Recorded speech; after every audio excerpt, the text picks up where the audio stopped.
Saudações a todos, me chamo Caio Lourenço e estou aqui para apresentar o trabalho intitulado Compostos Modificados como matéria-prima para a obtenção de novos agentes antimicrobianos, sob orientação da professora Dulcilene Alves da Silva, no eixo Saúde. Atualmente, um dos maiores desafios enfrentados na área da saúde é a resistência de micro-organismos frente a antibióticos. Dentre os fatores que contribuem para a resistência antimicrobiana, podem ser elencados evolução bacteriana, mutações genéticas e uso abusivo de antibióticos. Tendo em vista esse cenário alarmante, faz necessária a busca por novas alternativas para combater esses micro-organismos existentes. O uso de polissacarídeos naturais para o desenvolvimento de novos agentes antimicrobianos surge como alternativa promissora devido à sua biocompatibilidade, baixa toxicidade e possibilidade de modificações estruturais. Além disso, as modificações químicas podem potencializar atividades já existentes ou até mesmo adicionar novas atividades a esses polissacarídeos.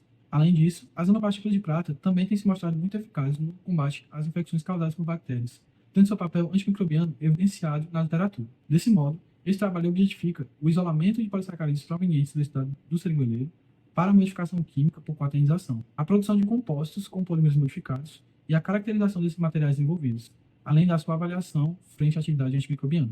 Para o isolamento, o exudato foi obtido das espécies Spondias purpurea e o método adaptado de Teixeira e colaboradores. Para a quaternização, o método a ser seguido foi o de Coelhin's e colaboradores. Os biopolímeros foram então caracterizados por FTIR e potencial zeta. Para a síntese das nanopartículas de prata, diferentes soluções de polissacarídeos foram preparadas, ajustadas o pH para alcalino e posterior incorporação de polissacarídeo e solução de nitrato de prata. Foram levadas à agitação por 15 minutos e posterior incubação a 120 graus por 15 minutos. Feito isso, as soluções foram então centrifugadas e o sobrenadante ajustado pH para neutro. As nanopartículas foram então caracterizadas por UV visível e espalhamento dinâmico de luz. Para a avaliação da atividade antimicrobiana, foi determinada a concentração inibitória mínima contra 4 cepas bacterianas. Para a reação de quaternização, faz-se necessário, primeiramente, a conversão de CH-PTAC em EPTAC para a posterior adição dos grupos funcionais à estrutura polimérica. Comparando os espectros de FTIR, de GS e GSQ, a diferença mais marcante está nos comprimentos de ondas de 1467 cm inverso, relacionados ao dobramento simétrico de grupo metil do substrício de amônio quaternário,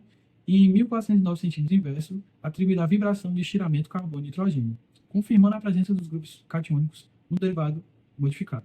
Além disso, os valores do potencial zeta corroboram com os resultados achados no FTIR, mostrando que GS possuía carga negativa de menos 43,1 mV, enquanto seu derivado quaternizado apresenta carga de mais 20,4, se apresentando como catiônico, e confirmando o processo de modificação. A GSQ foi empregada como agente redutor e estabilizador na síntese de nanopartículas de prata. A mudança de coloração das soluções de incolor para amarelo âmbar indica que os íons de prata foram então reduzidos e convertidos em nanopartículas. Essa alteração na coloração é atribuída à banda de ressonância plasmônica de superfície, resultado da interação de luz dos elétrons na camada mais externa da nanopartícula de prata. Todas as formulações apresentaram a ressonância plasmônica de superfície em torno de 420 e 400 nanômetros, confirmando a presença das nanopartículas de prata, além de seu indicativo de formato esférico. Também foi possível observar que, conforme o aumento da concentração de GSQ, houve um aumento no diâmetro das nanopartículas. Isso pode indicar que, em concentrações mais altas, o polissacarídeo teve uma interação maior com a superfície das nanopartículas, formando uma camada mais espessa ao redor das mesmas.